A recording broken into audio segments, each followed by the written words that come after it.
मुरादाबाद की कोतवाली बिलारी के गांव सनाई में संदिग्ध परिस्थितियों में गन्ने के खेत के अंदर एक व्यक्ति का शव मिलने से हड़कंप मच गया। परिजनों का आरोप है कि 2 दिन पहले ही चंद्रपाल को जान से मारने की धमकी मिली थी। गांव का ही एक शख्स मृतक को शराब पिलाने के बहाने अपने साथ ले गया। उसके बाद से ही मृतक चंद्रपाल घर वापस नहीं आया। अब उसका शव गन्ने के खेत से बरामद हुआ है। फिलहाल पुलिस जाँच की बात कह रही है। संदिग्ध परिस्थितियों में घर के पास में एक गन्ने के खेत के किनारे मृत्यु हुई है। इनकी डेड बॉडी के पास से शराब की एक प्लास्टिक की बोतल मिली है और शरीर पर कोई जाहिरा चोट के निशान अभी देखने से प्रतीत नहीं हो रहे हैं। इनका पोस्टमार्टम कराकर पोस्टमार्टम की रिपोर्ट के आधार पर उचित वैधानिक कार्यवाही अमल में लाई जाएगी। सर, कोई घर वालों की पूछताछ में कुछ आपने कुछ लगा, आपको क्या लगा? घर वालों की पूछताछ में एक तथ्य तो स्पष्ट हुआ है कि ये शराब पीने के आदी थे और काफ़ी मात्रा में शराब पिया करते थे, ऐसा घर वालों का कहना है।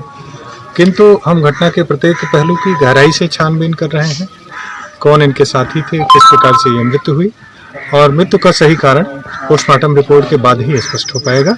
तदोपरांत ही अग्रिम कार्यवाही की जाएगी। चंदौली में ट्रक की चपेट में आने से किशोर गंभीर रूप से घायल हो गया। पूरा मामला सैयद राजा थाना क्षेत्र के रामोपुर गांव के नजदीक नेशनल हाईवे 2 का है, जहां बालू से लदे ट्रक ने 10 वर्षीय किशोर को टक्कर मार दी। आनन फानन में उसे जिला अस्पताल ले जाया गया, जहां से डॉक्टरों ने ट्रामा सेंटर रेफर कर दिया। हादसे के बाद ग्रामीण सड़क पर जाम लगाकर प्रदर्शन करने लगे। मजिस्ट्रेट की गाड़ी पर पथराव तक किया गया। कार्रवाई का आश्वासन देकर अधिकारियों ने लोगों को शांत कराया। बांदा के बबेरू में एक प्राइवेट नर्सिंग होम में गर्भवती महिला की मौत के बाद परिजनों ने शव को सड़क पर रखकर घंटों जाम लगाया। परिजनों का आरोप है कि 50,000 रुपए देने के बावजूद लापरवाही से इलाज किया गया। काफी समझाने के बाद जाम खुलवाकर पुलिस ने शव पोस्टमार्टम के लिए भेजा। उधर हंगामे के बाद अस्पताल के डॉक्टर और स्टाफ फरार हो गए।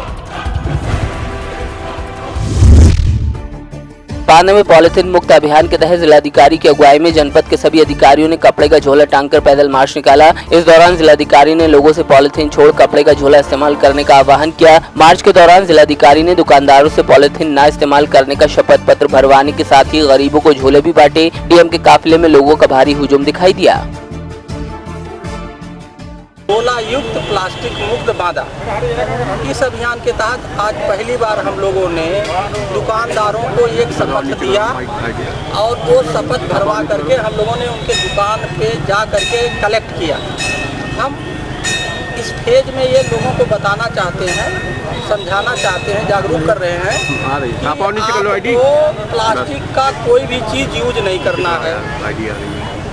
बहुत सारे दुकानदारों के यहाँ हमारे पास जो है प्लास्टिक की बैग नहीं मिले, ऐसे बैग मिले जो कि जिसको धरती पचा लेती है, वो पॉलीथीन के अलावा। तो एक अच्छा संकेत मिला।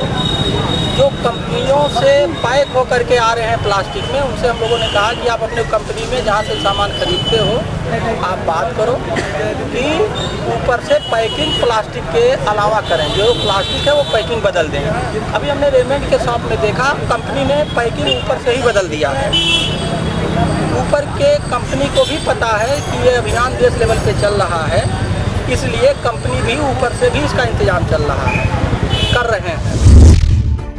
बांदा में पुलिस आजकल सुबह सुबह लोगों को गुड मॉर्निंग बोल रही है। गुड मॉर्निंग वॉक अभियान के तहत स्कूल जा रहे बच्चों, मंदिर जा रही महिलाओं और मॉर्निंग वॉक पर निकले बुजुर्गों से उनका हाल चाल पूछा जा रहा है। बांदा पुलिस का ये चेहरा चर्चा का विषय बना हुआ है। प्रदेश के डीजीपी से लेकर प्रमुख सचिव गृह अवनीश अवस्थी तक बांदा पुलिस के इस अभियान की तारीफ कर चुके हैं। बांदा पुलिस अधीक्षक गणेश शाह ने 6 महीने पहले इस अभियान की शुरुआत की थी।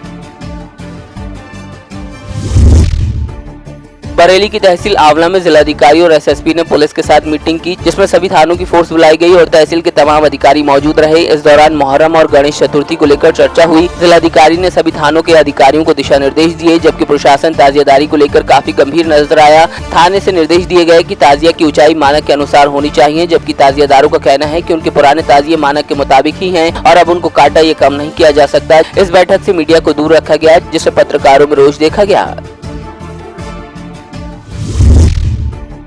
भगवान श्री कृष्ण की प्रियतमा राधा रानी के जन्मोत्सव की धूम तो सारे देश में मची है, लेकिन इसका सबसे मनमोहक रूप राधा रानी के गांव बरसाने में देखने को मिलता है, जहां रात के वक्त राधा रानी का जन्मोत्सव मनाया जाता है। इस दौरान दूध, दही, शहद और गंगा जल से अभिषेक हुआ। इस अलौकिक नजारे का लाखों भक्तों ने दर्शन किया और अपनी मनोकामनाएं मांगी।